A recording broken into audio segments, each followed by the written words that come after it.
വയനാട്ടിൽ ജപ്തി നടപടി നേരിടുന്ന കർഷകർ പ്രതിഷേധ ധർണ സംഘടിപ്പിച്ചു. കത്തോലിക്ക കോൺഗ്രസ് മാനന്തവാടി രൂപതയുടെ നേതൃത്വത്തിലായിരുന്നു പ്രതിഷേധ ധർണ.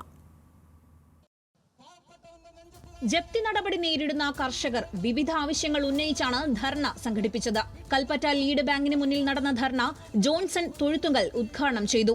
ജപ്തി നടപടികൾ നിർത്തിവെക്കുക, കാർഷിക വായ്പയുടെ പലിശ എഴുതിത്തള്ളുക, പലിശരഹിത വായ്പകൾ അനുവദിക്കുക, കാർഷിക ലോണുകളുടെ നടപടിക്രമങ്ങൾ ലഘൂകരിക്കുക, ആത്മഹത്യ ചെയ്ത കർഷകരുടെ വായ്പകൾ എഴുതിത്തള്ളുക, രാസവള സബ്സിഡി പുനഃസ്ഥാപിക്കുക, വിളകൾക്ക് ന്യായവില ഉറപ്പുവരുത്തുക എന്നീ ആവശ്യങ്ങളാണ് കർഷകർ ഉന്നയിച്ചത്.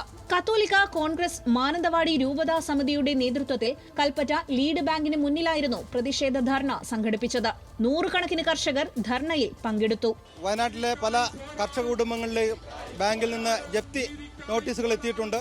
കർഷകർ ഭീതിയിലാണ്.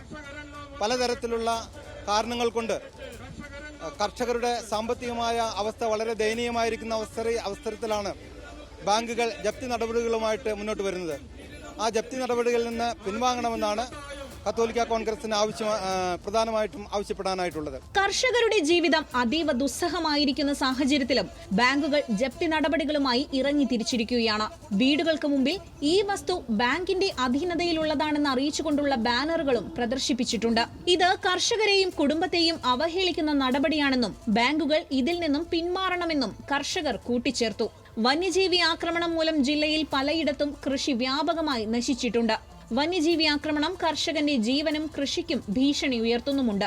കാലാവസ്ഥാ വ്യതിയാനവും വിളകളുടെ ഉൽപാദന ചെലവ് വർദ്ധിച്ചതും ആനുപാതികമായി ഉൽപ്പന്നങ്ങൾക്ക് വില ലഭിക്കാത്തതും കാരണം ലോണുകൾ തിരിച്ചടയ്ക്കാൻ കർഷകരിൽ പലർക്കും സാധിക്കാറുമില്ല.